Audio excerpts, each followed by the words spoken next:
Bonjour et bienvenue dans Bref de Poésie. J'avais très envie de lire le texte qui va suivre de Marie-Paule Farina, qui est tiré de ses nombreuses publications dans le club de la cause littéraire. Tout augmente, dit-on, je m'inscris en faux contre cette affirmation. Depuis que les bibliothécaires désherbent de manière régulière leurs rayons et que les particuliers les imitent, les livres sont à la portée de toutes les bourses. Encore faut-il aimer les mauvaises herbes. L'ivraie et non le bon grain moulu et remoulu par notre époque. C'est mon cas. Ce matin, j'ai retrouvé avec plaisir En avant par-dessus les tombes, édité chez Fayard en 2001. Le volume d'un vers pétant du journal de Julien Green, qu'il écrit à 96 ans, et que je suis la première à ouvrir, après qu'il ait traîné quelques années sur les rayons de la médiathèque de Saint-Denis, de La Réunion. Je passerai la journée en sa compagnie et, pour vous inviter à faire de même, en découpe pour vous un petit morceau. Dans ma chambre, je suis parfaitement heureux. Elle est comme je la voulais, avec son mur de poète. Toutes mes lectures favorites, celles de jeunesse qui m'ont suivi d'année en année, sont là, sur les rayons, à portée de main. Tous les livres qui m'ont fait ce que je suis, je les reconnais, même dans la pénombre. Celui dont l'or brille doucement sur sa reliure rouge, c'est Hawthorne. Cet rangé bleu nuit, Newman. Et là, le Shakespeare de mes 19 ans, où mon nom a été inscrit dans une petite chambre à Charlottesville. Et tout en haut, tous ensemble, la collection des livres sur la Bible, de la Genèse à la Révélation. Je pourrais presque les prendre à l'aveuglette, guidé par la couleur, le volume et l'œil infaillible du souvenir. Le rouge de ma chambre ravive en moi un idéal de splendeur, celle qu'a reflété sur ma cheminée la glace de mon grand-père, là-bas dans le sud. Et dehors, un automne exceptionnel essaie de répondre à ce que disent mes murs d'Andrinople.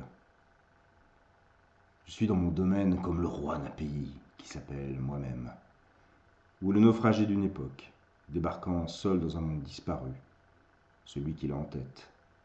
Mais me voilà injuste, car je suis entouré, comme je le souhaite, à toute personne vivant sur cette terre. Une partie de moi aime la solitude, mais l'autre la redoute. Éternelle ambiguïté de notre nature. Il me faut une solitude d'instant. Pour en revenir à ma chambre, il y a des heures où la lumière y devient irréelle, à force de douceur et de mystère. Alors je plonge dans le bonheur d'être en vie, de lire.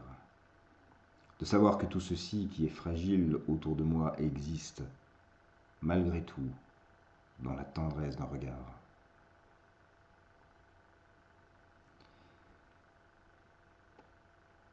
J'écrivais cela il y a 2 ans. Il y a quelques jours, je retournais à la médiathèque de Saint-Denis, qui réouvrait après des années de travaux de rénovation, de numérisation, etc. Magnifique bibliothèque, où on ne peut retrouver d'un simple clic le livre de son choix, pourvu que son choix porte sur des livres récents. Le fonds de bibliothèque ayant été totalement bradé, tout à 1 euro, avant sa fermeture.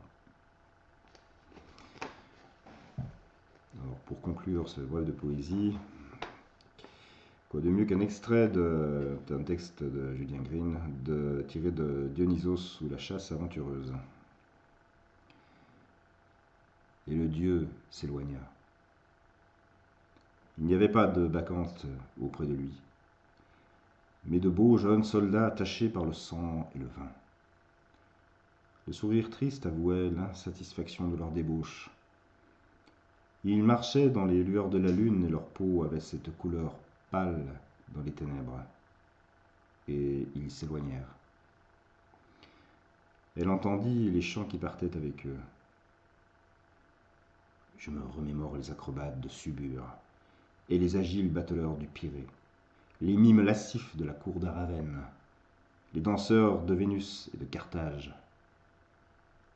À mon œil attentif, rien n'échappe, car il sait qu'il a vu. Parole, clé du trésor tournée dans la serrure. Voilà, donc j'étais ravi de lire ce texte de Marie-Paul Farina et bien de temps en temps je lirai ces posts qui sont toujours absolument intéressants.